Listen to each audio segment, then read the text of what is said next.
Nuestro llamado Carlos Fernández, analista político. A ver, hagamos una rápida visión de lo que para Carlos Fernández significa llegar hoy 30 y mañana 31 a este año 2021 que ya se va, con lo que ha pasado antes del 28 y lo que ha pasado después del 28. ¿Cuál es la lectura, mi querido Carlos? Mira, como tú mencionas, hay dos partes en este año, ¿no? Hay dos mitades. La primera mitad del año, el gobierno de Sagasti, y la segunda mitad del año, el gobierno de Castillo. En cuanto a la primera mitad del año con Sagasti, yo creo que se lograron objetivos muy importantes. Primero, contra la pandemia, logró contratar, digamos, cerrar los contratos y logró que traigan las vacunas y logró vacunar a 12 millones de peruanos y peruanas, evitando con eso muchas muertes. Yo creo que mucha gente debe estar agradecida por eso. En segundo lugar, llevó adelante un proceso electoral limpio, reconocido por todos los organismos internacionales y sin ninguna prueba o testigo de que haya habido algún fraude. Eso también es un logro en un momento muy difícil de polarización del país, mantener un poco la calma, la ecuanimidad.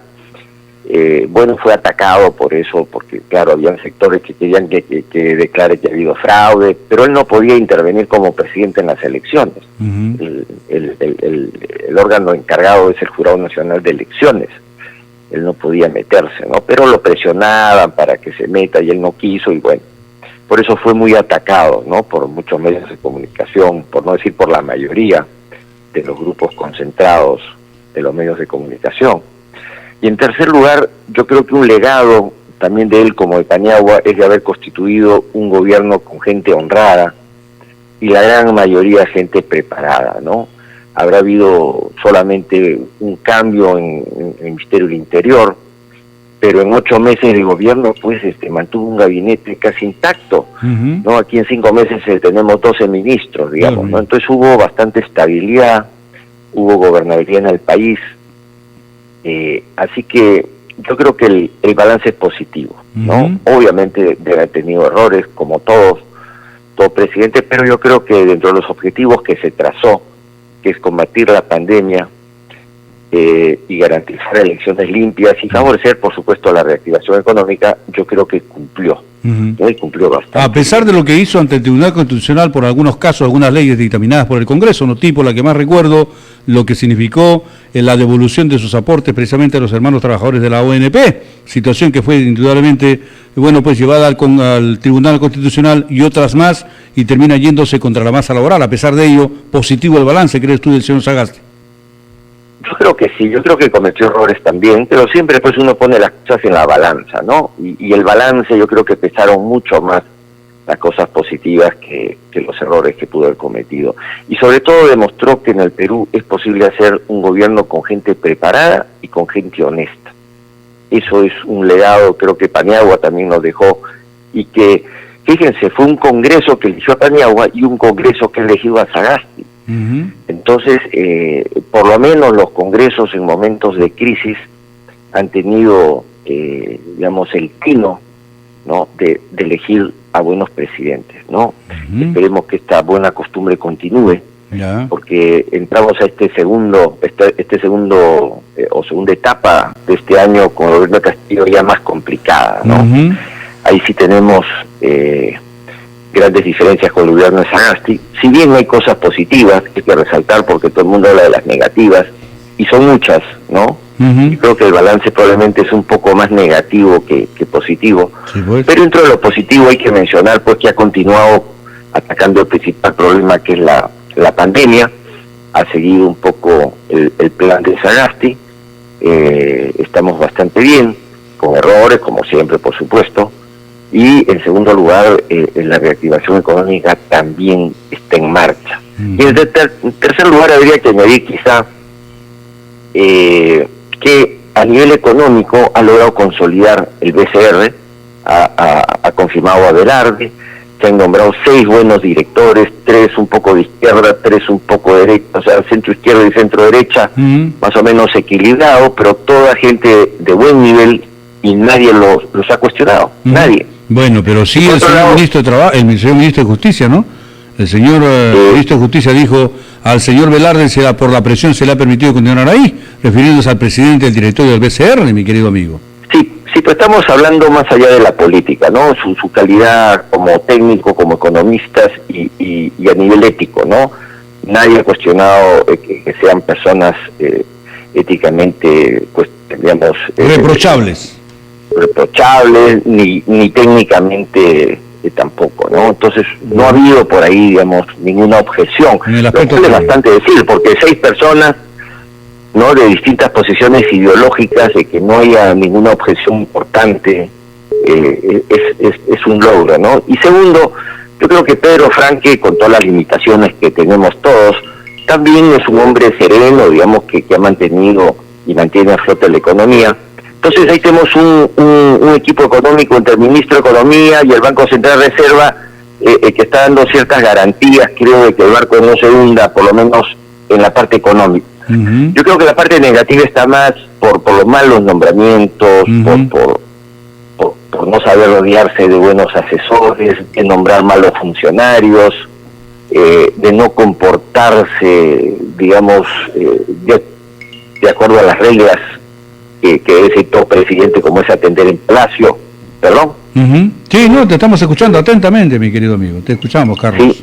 Sí, yo creo que Castillo pues no ha estado preparado, digamos, para el cargo, pero tiene la gran posibilidad de nombrar a una persona todavía de que pueda liderar un buen gabinete y darle estabilidad al país. Y mucho se especula de ello, pero hay una situación que sopesa el tema. Mientras tú estás conversando con nosotros, recibo una comunicación vía WhatsApp, me dice, no olvides, señor Jara, que lo que puede haber hecho el señor Sagasti, refiriéndose a quien has conversado y hemos dicho un balance positivo del exmandatario designado por el Congreso. Ahora tenemos en el Congreso una señora también de la tienda política de Acción Popular, que es la señora Alba, y que ha presentado, recientemente lo retiró por la presión, los proyectos que van contra la masa laboral. Y la masa laboral es el pueblo, señor Jara, que es el que manda, no lo olvide usted.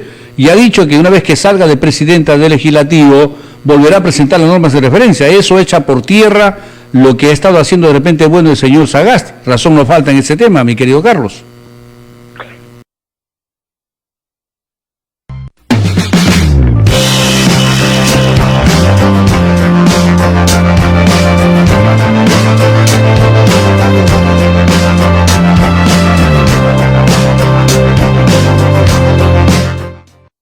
Bueno, con Sagasti la medida fue discutible. Hay gente que pensaba que estaba bien, otros que no estaba bien. Sagasti no ha sido un presidente conservador, yo diría que es un presidente progresista, de centro izquierda, ¿no?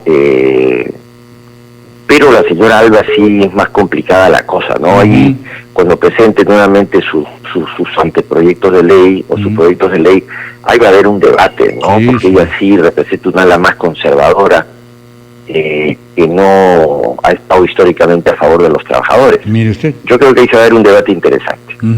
Punto número 1. Ahora pasemos a otro tema, ¿no? En ese contexto, lo que significa este año que ya se va.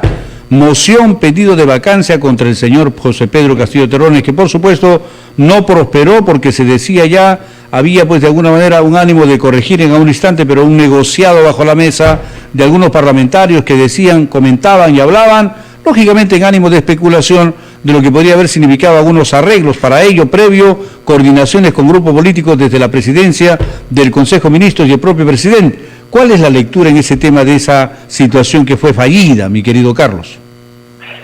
Mira, no sé si con ustedes, entre la primera y segunda vuelta, cuando ya estaba el Congreso definido, digamos, decíamos que ningún partido, pues, en el Congreso tiene mayoría, todos son pequeños grupos, pequeñas bancadas, y para que un presidente pueda tener una mayoría en este Congreso, tenía que hacer alianzas, gane quien gane, ya ganara Castillo, ganara De Soto, ganara Fujimori, cualquiera que ganara, no iba a tener mayoría en el Congreso y tenía que realizar una política de alianzas, una coalición parlamentaria de gobierno, digamos, que le permita apoyar las medidas que el presidente quiera hacer.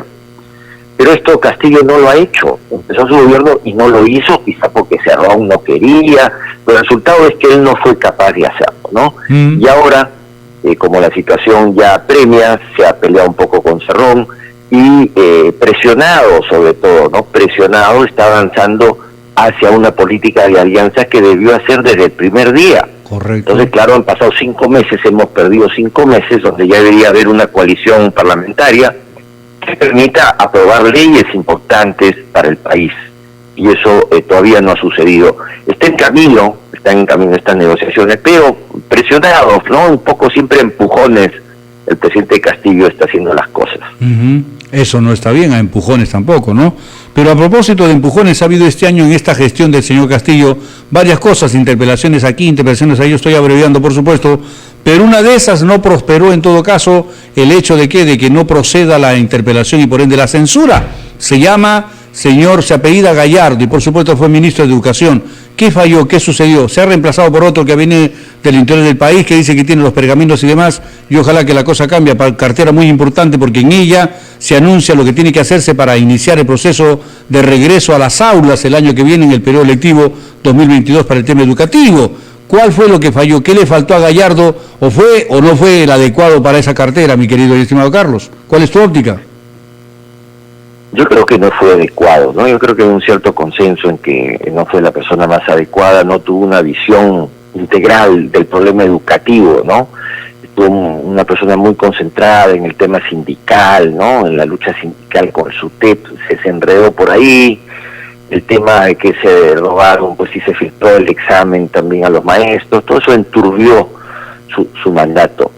Yo creo que el cambio ha sido acertado, pero lo que llama la atención es que el ministro de Transporte, que es el ministerio donde se mueve más plata en el Perú, millones de millones, está en manos de una persona que no tiene la preparación ni la experiencia, ni es experto en temas de transporte y comunicaciones.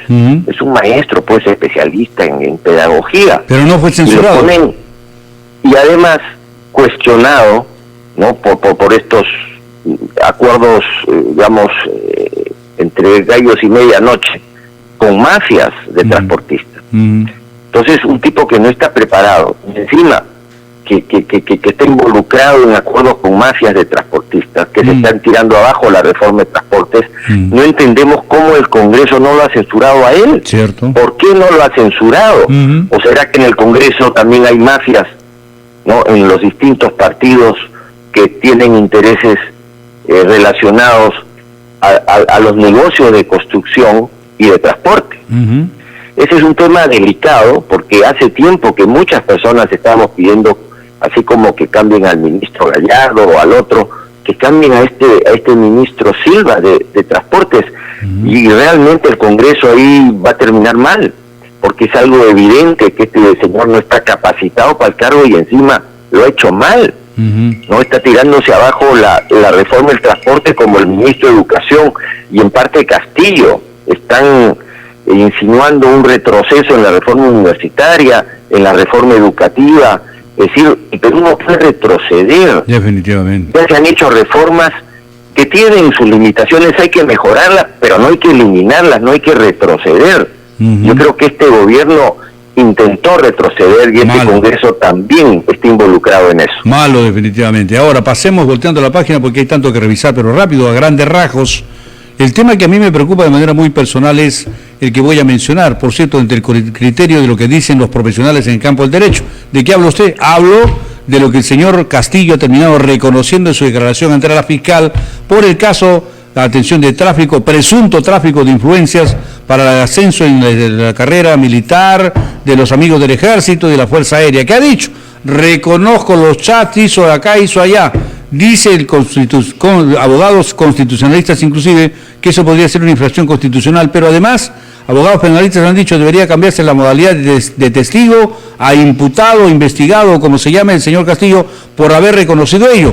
¿Crees tú que fue un error garrafal, partiendo de la provincia que el señor Pedro Castillo es novicio en el tema, lógicamente, de ingresar a escenarios o ligas mayores de la política? ¿Qué pasó ahí, mi querido Carlos? ¿Cuál es tu lectura? Yo creo que hay diversos actos cometidos por el presidente que están reñidos con la ética. No quiero meterme al campo legal porque es más complicado, pero definitivamente hay una serie de cosas que él ha hecho que le van a costar caro. le van a costar caro, porque como dice el dicho, los errores se pagan. Cierto. ¿No? Y claro, algo que hay que destacar también es que, digamos, toda la oposición a la candidatura de Castillo hizo una campaña diciendo que Castillo era comunista, y los hechos han demostrado pues que no es comunista, ni nunca lo ha sido. ¿No? Esa fue una campaña un poco malévola, porque no conocíamos a Castillo, no había información. Entonces, cuando no hay información, uno puede decir cualquier cosa, ¿no es cierto? Especula. Pero ¿qué ha demostrado en los hechos? ¿Cuál es su entorno palaciego que él nombró como asesores personales en Palacio?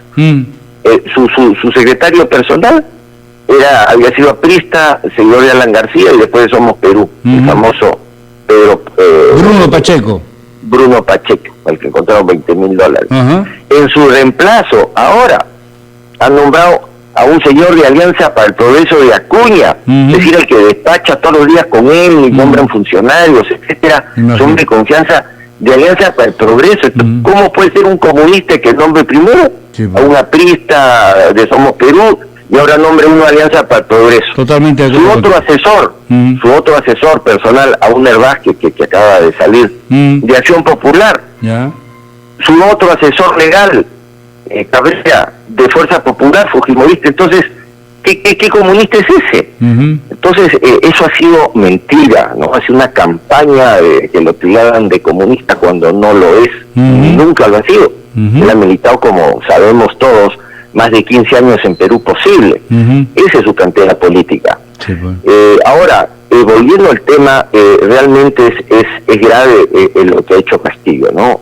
Él ya estaba advertido que tenía que despachar en Palacio. Así es. Y no puede estar despachando pues en la calle Zarratea ni ninguna chingana, ¿no? Él es un presidente y tiene que ser transparente. Y ella ha cometido un grave error que yo creo que le va a costar caro al presidente. Vamos a y ver. Es un error que él ha cometido a sabiendas. Partiendo de esa premisa, la pregunta final, mi querido Carlos Fernández, analista político, con quien me agrada conversar en una variedad de temas. ¿Qué nos espera para el año 2022, que ya mismo llega, con la presencia de errores, atrasos, desaciertos, avance y retroceso del señor Castillo? ¿Qué nos espera en 30 segundos a los peruanos, mi querido Carlos? Yo creo que la economía se está recuperando, felizmente. La economía se está recuperando. Esta última variante del COVID, Omicron, está más suave. Obviamente los que no se han vacunado van a pasarla mal y se pueden morir también, pero ya es una responsabilidad personal. Los que se han vacunado van a poder resistir, pero hay que evitar pues contagiarse, porque uno sigue contagiando a la gente mayor, ¿no? A la gente vulnerable, y son parientes nuestros que los podemos matar, ¿no? Y la idea es no matar. Cuando uno contagia puede matar, y para no contagiar, pues digamos, hay que cuidarse, ¿no? Hay que seguir usando mascarilla, la distancia que podemos tener hasta que pase esto. Ya estamos aparentemente en las finales de este virus que se está debilitando, ¿no? Pero todavía no hay que bajar la guardia, ¿no? Yo creo que este próximo año va a ser mejor. Ojalá. La suerte de Castillo obviamente es una incógnita, porque eso depende de lo que él haga o deje de hacer y el fruto de las investigaciones, ¿no? Pero yo creo que se está yendo hacia entendimientos en el Congreso. El Congreso también está muy desprestigiado, así que va a tener que actuar mejor, ¿no? Va a tener que darle gobernabilidad al país, y yo creo que va a ser un mejor año, ¿no? Yo creo que Castillo en este corto tiempo, esperemos que haya aprendido algo. Si no lo ha aprendido, bueno, tendrá que pagar el precio de la incapacidad política. Perfecto. Carlos Fernández, analista político, ha conversado el día de hoy con el programa, cerrando ya prácticamente este año, mañana acaba. Carlos Fernández, para ti un abrazo grande, un abrazo bicentenario, que todo sea éxito y prosperidad, y cuida la salud mucho en el año venidero. Muy amable, gracias, buenos días, Carlos. Un feliz año a todos. Gracias también, gracias. Igual manera, gracias. Carlos Fernández con nosotros en el programa, conversando, debatiendo, analizando del año corriente que ya se va en los escenarios de atención del gobierno, en el escenario político, designación de lo que ha pasado y lo que probablemente pueda ocurrir el próximo año, que sea mejor como corresponde. 8:29, para ahí nos